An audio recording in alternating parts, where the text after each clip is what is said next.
وَهُوَ يَتَوَلَّى الصَّالِحِينَ، وہ اللہ نیکوں کا سرپرست ہے۔ سرپرست کہتے ہیں کہ جو کسی کا ذمہ دار ہو، اس کی تعلیم دلانے کا، اس کی صحت کا خیال رکھنے کا، اس کے کھانے پینے کا، اس کے نفع اور نقصان کا جو ذمہ دار ہو اس کو سرپرست کہتے ہیں۔ مثال کے طور پر بیٹا ہوتا ہے تو باپ اس کا سرپرست کہلاتا ہے۔ کئی مرتبہ باپ فوت ہو جائے تو یا دادا اس کو سرپرستی میں لے لیتا ہے یا چچا سرپرستی میں لے لیتا ہے، مگر سرپرست وہی ہوتا ہے جو اس کی ہر چیز کا ریسپانسیبل ہو۔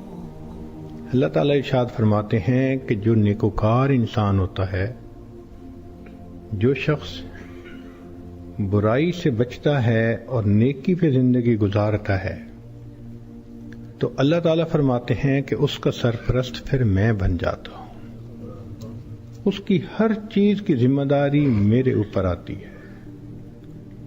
اس کو ایک مثال سے سمجھ لیجئے کہ ایک چھوٹے بچے نے دوسرے سے کہا میں نے حج پہ جانا ہے، تو دوسرے نے پوچھا کہ یہ بتاؤ کہ تم نے اپلیکیشن بھری؟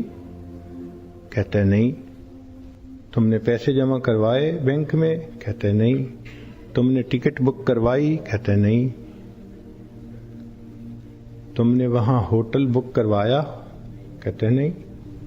تو وہ حیران ہو کے پوچھتا ہے کہ نہ تم نے پیسے بھرے، نہ اپلیکیشن دی، نہ ٹکٹ بک کروائی، نہ کوئی ہوٹل کی بکنگ ہوئی، تو تم میاں حج کرنا جانتے بھی نہیں، تو حج کیسے کرو گے؟ تو یہ لڑکا آگے سے مسکرا کے اس کو کہتا ہے کہ میں اپنے ابو کے ساتھ حج پہ جا رہا ہوں۔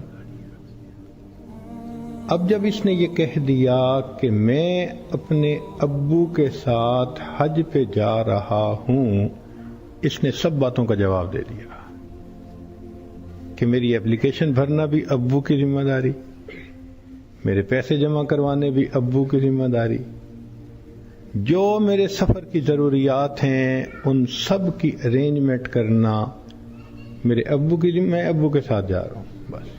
تو جس طرح بچہ اپنے باپ کا نام بتا کر ریلیکس ہو جاتا ہے، اسی طرح جو انسان نیکوکاری کو اختیار کر کے اللہ رب العزت کو اپنا سرپرست بنا لیتا ہے، وہ اس دنیا میں بے غم انسان بن جاتا ہے۔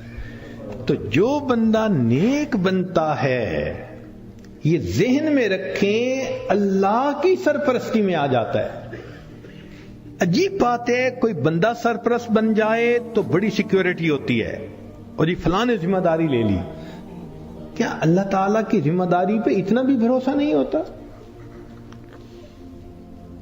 یہ چھوٹی سی بات نہیں ہے کہ وَهُوَ يَتَوَلَّى الصَّالِحِينَ، وہ اللہ نیکوکاروں کا سرپرست ہے۔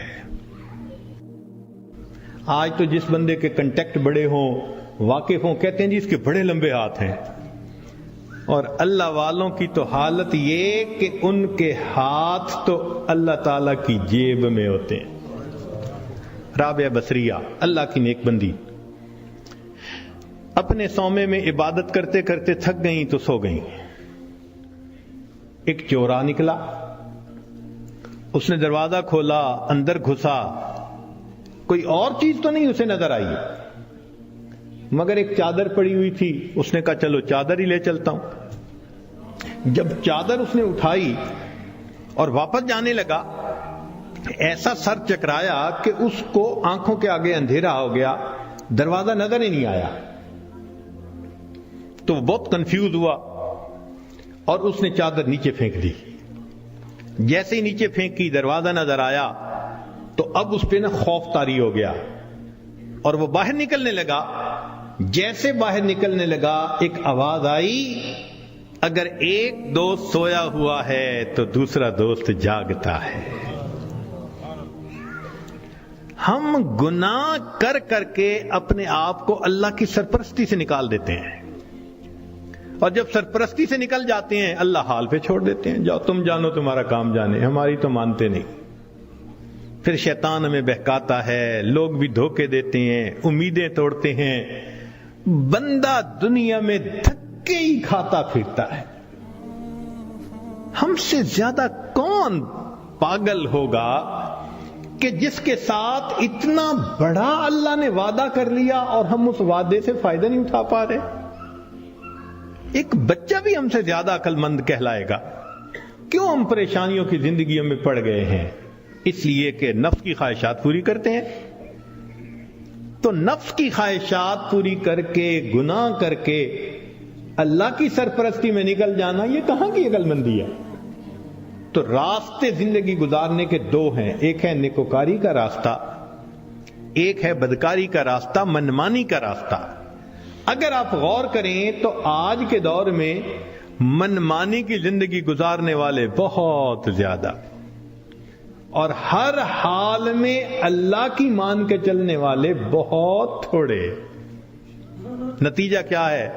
مسائل حل نہیں ہو رہے، پریشانیاں بڑھتی جا رہی ہیں، ادھر ذلت ادھر ذلت، ادھر پریشانی ادھر پریشانی۔ اس کی وجہ یہ ہے کہ ہم نے اپنے آپ کو اللہ کی سرپرستی میں دیا ہی نہیں ہے۔ اگر دے دیتے تو دنیا میں اللہ ہمارے تمام غموں کے لیے کافی ہو جاتے۔ ہماری مثال تو وہ ہے کہ کوئی بلینر انسان ہو اور اس کا بندہ چپڑاسی کی نوکری کے لیے درخواست دیتا پھرے، تو ہر بندہ کہے گا یار تمہارا باپ تو بلینر ہے اور تم پی این کی جاب کے لیے درخواست دے رہے ہو، سویپر کی جاب کے لیے، یہ کیا؟ وہی حال ہے۔ اللہ تعالی ہمیں اپنے سرپرستی میں لینے کے لیے وعدہ فرما رہے ہیں، اور ہم اللہ کے وعدے پر آنے کی بجائے خود دنیا کے جھمیلوں میں اپنے رزق کو تلاش کرنے میں لگے ہوئے ہیں۔ اور جب تک ہم اللہ کی سرپرستی میں نہیں آئیں گے ہماری پریشانیاں ختم نہیں ہوں گی۔ ہم نے دنیا میں دیکھا ہے پرائی بکری کو کوئی گھاس نہیں ڈالتا۔ ہم نے کلمہ تو پڑھا نا، تو لیبل تو لگ گیا نا کہ یہ مسلمان ہیں۔ اب اگر اللہ کے در سے بھی کچھ نہ ملے تو کسی اور در سے کیا ملے گا؟ بلکہ ہم نے تو دیکھا ہے کہ جس کتے کے گلے میں پٹے کا نشان ہو نا، اس کو ہر کوئی دھتکار دیتا ہے، جائے اپنے مالک کے دروازے سے کھائے۔ بالکل ہمارا یہی حال ہے، جدھر رخ کرتے ہیں ہمیں دھتکارا جاتا ہے، جاؤ اپنے رب سے مانگو جا کے۔ اور رب سے مانگنے کے لیے نیک ہم بن نہیں رہے، تو ہمارے پاس کوئی دوسری آپشن نہیں سوائے اس کے کہ زندگیوں کو بدلیں، نیکی پہ آئیں، اللہ تعالی ہمیں اپنی سرپرستی میں لے لیں، پھر اللہ تعالی ہمارے الٹے کاموں کو بھی سیدھا کر دیں گے، ہماری پریشانیوں کو اللہ ختم فرما دیں گے۔ زندگی گزارنے کا اس سے بہتر کوئی دوسرا راستہ نہیں ہو سکتا۔